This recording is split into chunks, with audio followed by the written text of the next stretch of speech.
Multi-network, multi-vendor management is still one of the big challenges facing the major network operators today. So what are the main challenges for Telefonica in its live production network? So right now we have a footprint with legacy equipment and new equipment, and we need to be agile enough to adapt to the changes of the traffic and our customer requests. So our idea is that having SDN on board, it will help us to have this dynamic adaptation of our optical network to the IP layer requests and to the services that we are providing. To do so, we think that each of the regions that we have must be controlled by the controller of the vendor, in the case of Huawei, the T-SDN.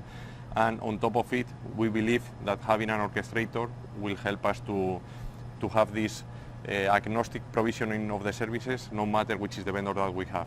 So this way, we can deploy a new vendor on a different country without being a painful process as it is today. So for a major network operator like Telefonica, what are the main advantages of multi-vendor interoperability?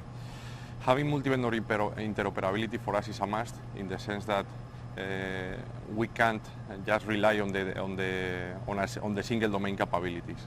Otherwise, if we have just automated one part of our network, we can use the resources that we have in other network, and this will give us a solution that is not efficient enough. Therefore, multi-vendor interoperability allows us to provision our services on an end-to-end basis without considering or without having the limitation or where the physical resources are deployed. To do so, what we need is, the first thing that we need is to have to discover the topology and the inventory information that we have on the network. Mm-hmm. The second thing that we have to do is to carry out a global path computation, in the sense that we have to compute a path not only on a single domain scenario but also in a multi-domain scenario. Okay. And the third thing that the third capability that we need is to provision the services, update them in the case that the needs are different, and put them all restoration and all the features that we require for this service. So Victor, what's the next step for Telefonica? Well, we started this SDN-alike activity like 3 years ago, and we were working with Huawei and other providers on mono-vendor solutions for multi-layer networks. And during the last year and a half, we have been working on multi-vendor environments and multi-layer. Okay. on the lab. We did a trial this year with Huawei in Peru with their multi-layer solution. So we know that the mono-vendor technology is there and it is working, but we don't want to have a vendor lock-in, and this is why we are willing to do in the next year a trial on the network with our most important vendors. So, Chris, what is Huawei's approach to multi-network and multi-vendor interoperability?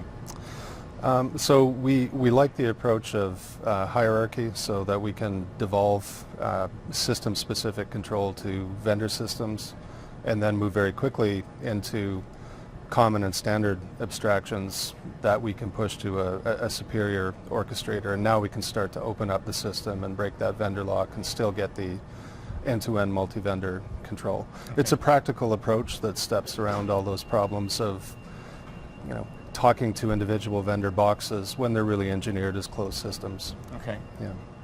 So are there any particular advances that you're bringing to the table in terms of being able to enable that? Well, sure. I mean, an important one right now is, what is that common abstraction and interface basis? That's largely a standards matter, so we're working with, all the operators and vendors in the SDOs, first of all, ONF, the Transport API or TAPI work. In IETF, we're working with others to try to, if not converge those approaches to model and interface, at least reduce their differences. That'll just make easier what different vendors are presenting and what supercontrollers or orchestrators are intercepting from the north. Okay. Yeah. Beyond that, really it's participating and helping out, working with other vendors and operators in these multi-vendor trials, POCs, that will pull all this together and make it real. We've participated in at least 6 of these over the last 3 years. Some of them private, some of them public, some field trials and early deployments. But again, really trying to work with the ecosystem as a whole to get those standard interfaces models around this sort of practical architecture that carriers can use to get rolling. So we've heard from Telefonica, Sedona and Huawei about the advances in this area, and it's clear that we're moving closer towards multi-vendor, multi-network management.